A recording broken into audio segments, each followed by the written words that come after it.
Welcome students. आज हम class 10 के मैथ के एक्सरसाइज 6.2 के वेरी शॉर्ट आंसर को बनाने वाले हैं, यानी क्वेश्चन नंबर 16। ठीक है, क्वेश्चन नंबर 16 में हम बनाएंगे ए, बी और सी।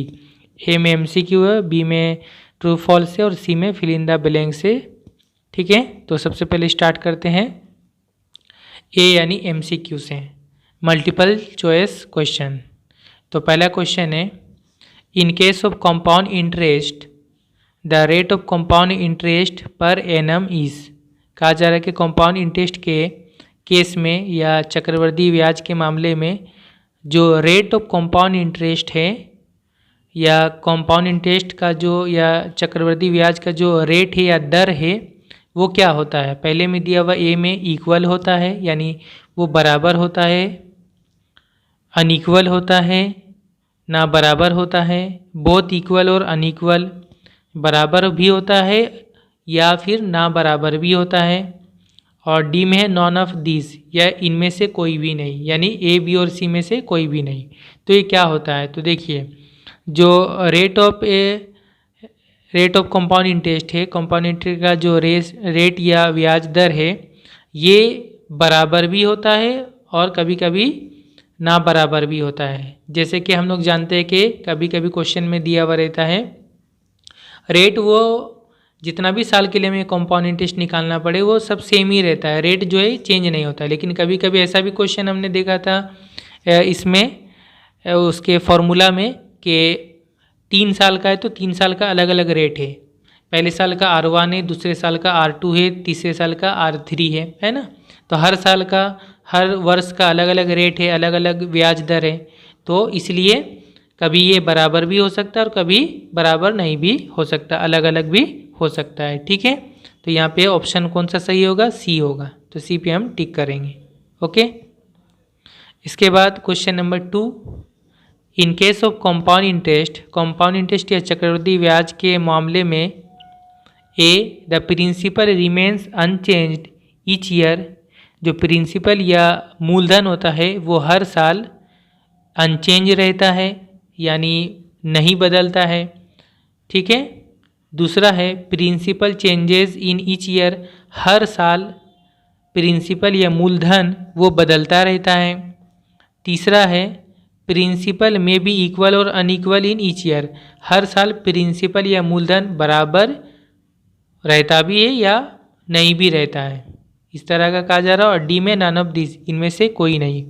तो एक बात आप इसमें याद रख लीजिए, कंपाउंड इंटरेस्ट के मामले में जो है सिर्फ जो पहला साल का जो प्रिंसिपल या मूलधन होगा वही स्टार्ट जो एक ही है, सेम रहेगा। ठीक है, लेकिन उसके बाद हर साल सेकेंड ईयर से ही वो हर साल चेंज होना शुरू हो जाता है, क्योंकि हमें पता है कंपाउंड इंटरेस्ट के मामले में हर साल जो ये मिलता है इंटरेस्ट या ब्याज मिलता है वो हर साल प्रिंसिपल या मूलधन के साथ ऐड हो जाता है। ठीक है, जिसकी वजह से क्या होता है, प्रिंसिपल हर साल चेंज होता रहता है। इसलिए इसका जो करेक्ट ऑप्शन होगा वो होगा बी, यानी principal changes in each year, हर साल प्रिंसिपल या मूलधन चेंज होता रहता है, क्योंकि उसमें हर साल ब्याज या इंटरेस्ट ऐड हो जाता है। ओके, तो इसका करेक्ट ऑप्शन होगा बी। इसके बाद question number 3, at present the population of A village is P. कहा जा रहा है गांव में जो प्रेजेंट या वर्तमान में जो पॉपुलेशन है, वहाँ की आबादी या जनसंख्या वो पी है। And if increase rate of population per year be 2R%, और हर साल अगर पॉपुलेशन या आबादी या जनसंख्या बढ़ने का जो रेट है, शरह या दर है, वो हर साल 2R% या 2R% है।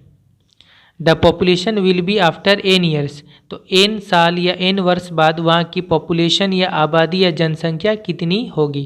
तो बिल्कुल इजी क्वेश्चन है, जस्ट हम फॉर्मूला इस्तेमाल करेंगे।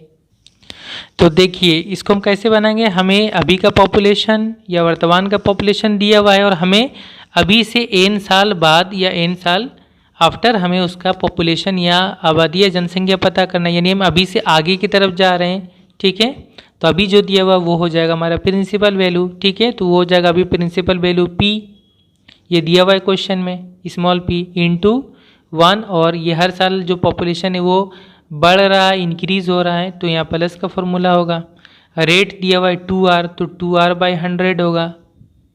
और यहाँ पे पावर में क्या हो जाएगा, जितना साल दिया हुआ, n ईयर्स दिया हुआ, तो यहाँ पे n हो जाएगा। ठीक है, अब इसको अगर सिंपलीफाई करेंगे तो 2 से हम 100 को काट दे सकते हैं, कैंसिल करेंगे, 2 पच्चे 10, 0, 50 आ जाएगा। तो ये असल में एक्चुअल में होगा P into 1 plus R/50 whole to the power n। Okay, तो इसके हिसाब से जो करेक्ट ऑप्शन है वो है बी। ठीक है, ये देखिए B, P into 1 plus R/50 whole to the power यहाँ पे n है। ठीक है, तो ये हमारा करेक्ट है, इसको टिक करेंगे। ओके, इसके बाद नेक्स्ट क्वेश्चन है question number 4। Present price of A machine is ₹2p। कहा जा रहा है एक मशीन का वर्तमान मूल्य या प्रेजेंट प्राइस जो है अभी मौजूदा उसकी कीमत 2p रुपये है। ठीक है, and if price of the machine decreases bye 2R% in each year. तो कहा जा रहा है अगर हर साल उस मशीन का प्राइस या हर मशीन का जो मूल्य है वो डिक्रीज हो रहा है, कम हो रहा है 2R% या 2R%। ठीक है, the price of the machine after 2n years will be. तो 2n साल या 2n वर्ष बाद उस मशीन का प्राइस या उसकी कीमत या मूल्य कितना होगा।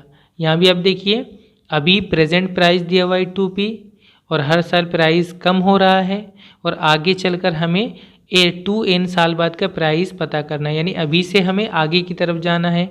तो अभी का जो प्राइस दिया हुआ है 2p या मूल्य वो हो जाएगा हमारा प्रिंसिपल वैल्यू, और जस्ट हम फॉर्मूला यूज़ करेंगे। तो देखिए अभी जो प्राइस दिया हुआ है वो है 2p इंटू 1, और प्राइस हर साल कम हो रहा है इसलिए माइनस होगा यहाँ पे, और रेट दिया हुआ है 2R, तो यहाँ लिखेंगे हम 2R/100 हो जाएगा। और यहाँ टाइम कितना दिया हुआ है 2n ईयर्स, तो यहाँ पे हो जाएगा 2n।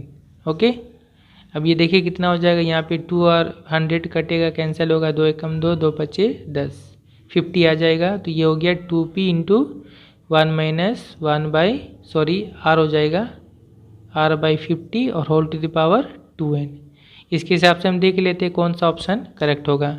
2p into 1 minus R/50 whole to the power 2n, option D correct है, तो हम ऑप्शन डी पे टिक करेंगे। Okay, option D, 2p into 1 minus R/50 whole to the power 2n। इसके बाद question number 5। A person deposited ₹100 in a bank and got the amount ₹121 for 2 years. कहा जा रहा है एक आदमी ने बैंक में 100 रुपये डिपॉजिट किया यानी जमा किया, और फिर उसे 121 रुपये और 121 रुपये उसे अमाउंट या मिश्र धन टोटल जो अमाउंट है मिल रहा है 2 साल बाद। ठीक है, the rate of compound interest per annum is. तो कंपाउंड इंटरेस्ट का रेट या शरह या दर कितना होगा। ठीक है, तो ये हो गया प्रिंसिपल का वैल्यू, ये हो गया अमाउंट का वैल्यू, ये दोनों को हम पुट करेंगे, टाइम के जगह में 2 लिखेंगे तो वहाँ से फिर हमें रेट का वैल्यू मिल जाएगा। ठीक है, रेट को हम R मान लेंगे। तो देखिए किस तरह हो जाएगा ये 5 वाला, ये यहाँ पे हम लिखते हैं अमाउंट की जगह में A, फॉर्मूला क्या है, A equal to P into 1 plus R/100 whole to the power n है। A के जगह में हो जाएगा 121, P के जगह में हो जाएगा 100, 1 प्लस R की जगह में R ही रहेगा क्योंकि R का वैल्यू निकालना है बाई 100, और n के जगह में हो जाएगा 2 ईयर्स। ठीक है, तो यहाँ से निकाल लेंगे हम वैल्यू। देखिए ये कितना हो जाएगा, ये हो जाएगा 121, और 100 को यहाँ नीचे लेके आ जाएंगे, 121/100, और ये हो जाएगा इस तरफ 1 प्लस R/100 पावर 2। यहाँ से देखें हम कितना निकालेंगे, ये हो जाएगा 121 11 का स्क्वायर है और 110 का स्क्वायर है, तो ये टोटल को होल स्क्वायर बनाएंगे तो ये हो जाएगा 11/10 का होल स्क्वायर इक्वल टू ये कितना हो जाएगा 1 प्लस R/100 का पावर ये होल स्क्वायर हो जाएगा। ओके, दोनों तरफ से स्क्वायर है, होल स्क्वायर, इसको हम कैंसिल करेंगे तो कितना हो जाएगा, ये हो जाएगा 11/10, और ये हो जाएगा 1 प्लस R/100। यहाँ से हम R का वैल्यू मालूम कर लेंगे। 1 को हम इस तरफ लेके आ जाएंगे, 11/10 1 इस तरफ आएगा इक्वल टू के इस तरफ, तो यहाँ +1 है, इस तरफ आएगा -1 इक्वल टू के राइट साइड में क्या रहेगा +r/100। r/100 शुरू में प्लस नहीं लिखेंगे। अब ये कितना हो जाएगा देखें, ये हो जाएगा एलसीएम लेंगे तो ये हो जाएगा 10 से कम 10, 11 - 10 यानी 11 से 10 घटाएंगे 1 होगा तो 1 और नीचे में 10 हो जाएगा, ये हो जाएगा r/100।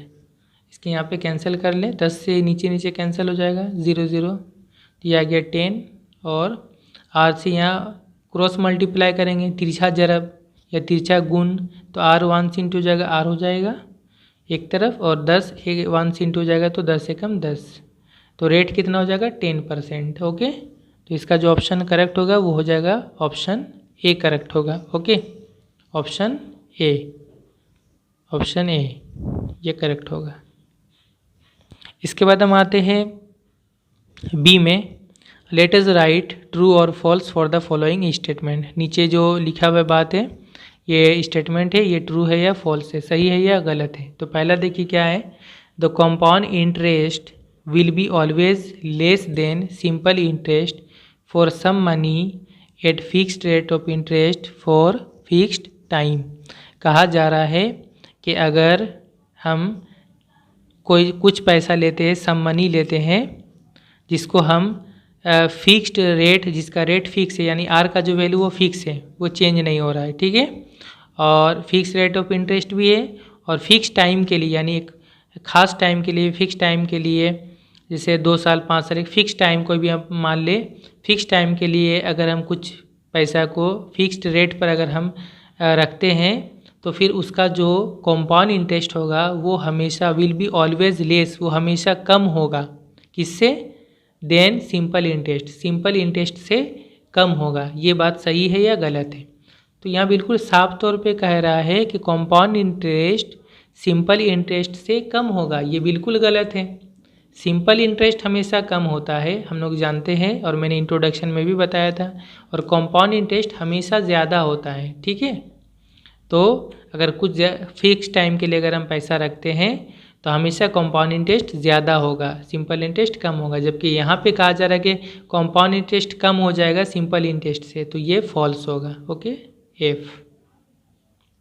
दूसरा है, in case of compound interest, interest is to be added to principal at the fixed time interval, यानी कहा जा रहा है that is the amount of principal increases continuously.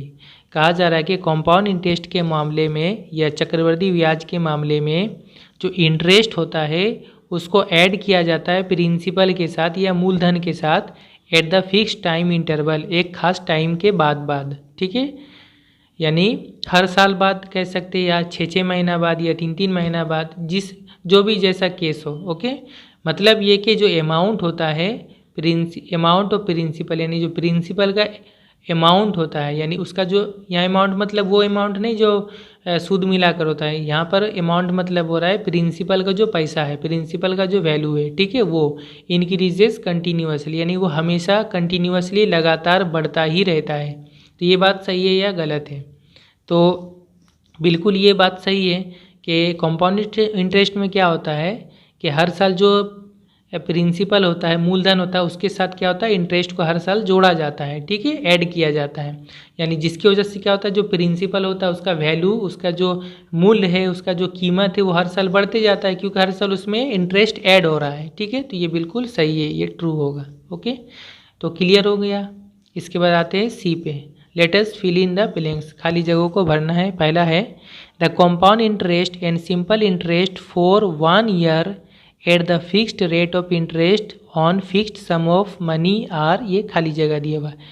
क्या कहा जा रहा है? कहा जा रहा है कि फिक्स्ड सम ऑफ मनी है अगर, यानी अगर कुछ फिक्स पैसा है, मान लीजिए कुछ भी एक फिक्स पैसा है, 5,000 मान लीजिए, 10,000 मान लीजिए, कुछ भी एक फिक्स पैसा है, ठीक है, उसका अगर फिक्स्ड रेट ऑफ इंटरेस्ट है, रेट ऑफ इंटरेस्ट भी फिक्स है, चेंज नहीं हो रहा है, तो 1 साल का, यहाँ ध्यान देना है 1 साल पे, 1 साल का जो कंपाउंड इंटरेस्ट है और सिंपल इंटरेस्ट है, ये दोनों चक्रवृद्धि ब्याज और सरल ब्याज, ये दोनों क्या होता है आपस में, तो तो याद रखिएगा, अगर 1 साल का मामला है तो 1 साल में सिंपल इंटरेस्ट और कंपाउंड इंटरेस्ट दोनों सेम चीज़ होता है, सेम वैल्यू होता है 1 साल के लिए। ओके, तो यहाँ पर हो जाएगा इक्वल, यहाँ हम क्या लिखेंगे, इक्वल।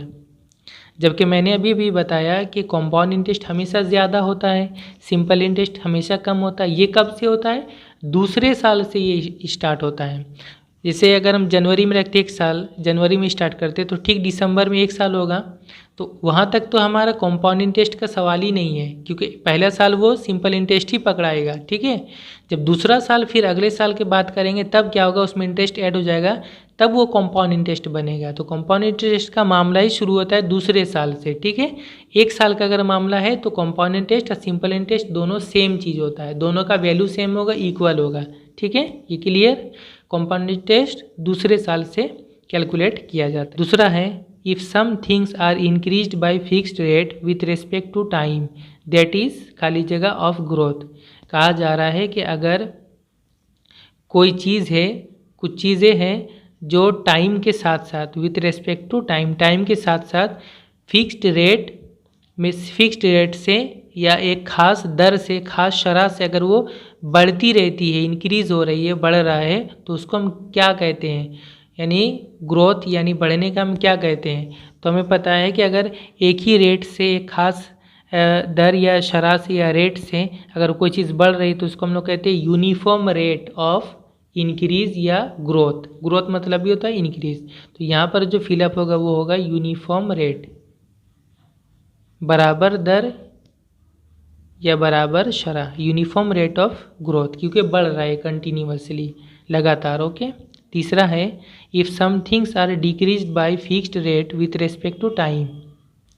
अगर कोई चीज़ टाइम के साथ साथ एक फिक्स्ड रेट के साथ, एक ख़ास दर या ख़ास शरह के साथ, मखसूस शरह के साथ अगर वो कम हो रहा है, ठीक है, डिक्रीज़ हो रहा है, कम हो रहा है टाइम के साथ साथ, तो उसको हम क्या कहेंगे, this is uniform rate of decrease. यहाँ पे हम फिलअप करेंगे, डिक्रीज़ यानी कम होना।